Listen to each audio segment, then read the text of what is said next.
ಸತ್ಯ ನ್ಯೂಸ್ ನೈಜ ಸುದ್ದಿಯ ಅನಾವರಣ.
और जो बुजुर्ग हजरात है, पैरों में कमर में दर्द वाले, बैठने जिनको बैठने की ताकत नहीं है, बैठकर नमाज पढ़ने की ताकत नहीं है, उनके लिए चेयरों का इंतजाम है। बाएं तरफ इधर देखो, कुर्सियों पर लोग बैठे हैं।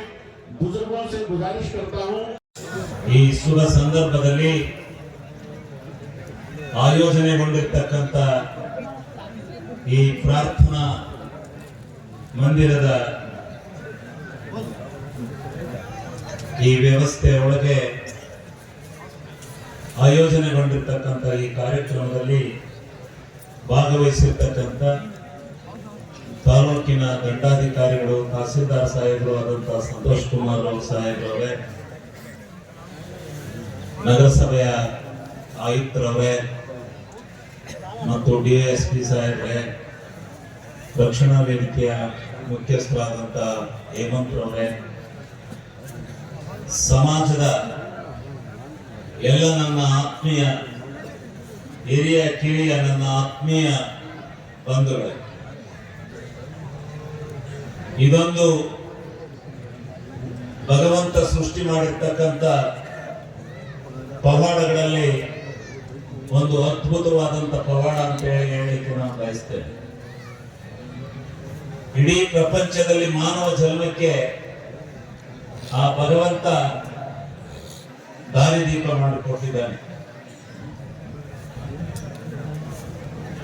ಜನ್ಮವನ್ನ ಕೊಟ್ಟಿದ್ದಾನೆ ಭಗವಂತ. ಆಘಾತಕಾರಿಯಾಗಿರ್ತಕ್ಕಂಥ ಒಂದು ಹೇಳಲಿಕ್ಕೆ ಸಾಧ್ಯ ಇಲ್ಲದಿರತಕ್ಕಂಥ ರೀತಿಯಲ್ಲಿ ಆಘಾತ ಉಂಟಾಗ್ತಾ ಇರತಕ್ಕಂಥದ್ದನ್ನ ದೃಶ್ಯ ಮಾಧ್ಯಮದಲ್ಲಿ ನೋಡ್ತಾ ಇದ್ದೇವೆ. ಭಗವಂತ ಹಿಂದೆ ನಮಗೆ ಇದನ್ನೆಲ್ಲ ದಿವ್ಯ ಜ್ಞಾನದ ಶಕ್ತಿಯನ್ನು ಕೊಟ್ಟಿರಲಿಲ್ಲ.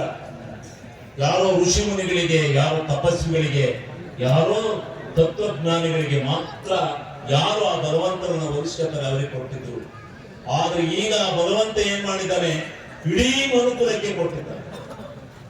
ಇಡೀ ಮನುಕುಲಕ್ಕೆ ಪ್ರಪಂಚಾದ್ಯಂತ ನಡೆಯತಕ್ಕಂತ ಆ ದೃಶ್ಯಗಳನ್ನು ನೋಡಿದಾಗ ನಮಗೆ ನಿಜವಾಗ್ಲೂ ಆಶ್ಚರ್ಯಕರವಾದಂತ ರೀತಿಯಲ್ಲಿ ಬರ್ತಾ ಇದೆ.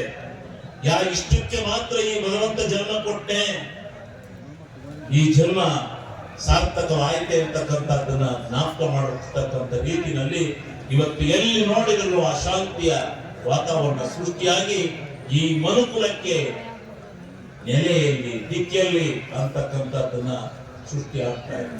ನಾನು ಇಂಥ ಸಂದರ್ಭದಲ್ಲಿ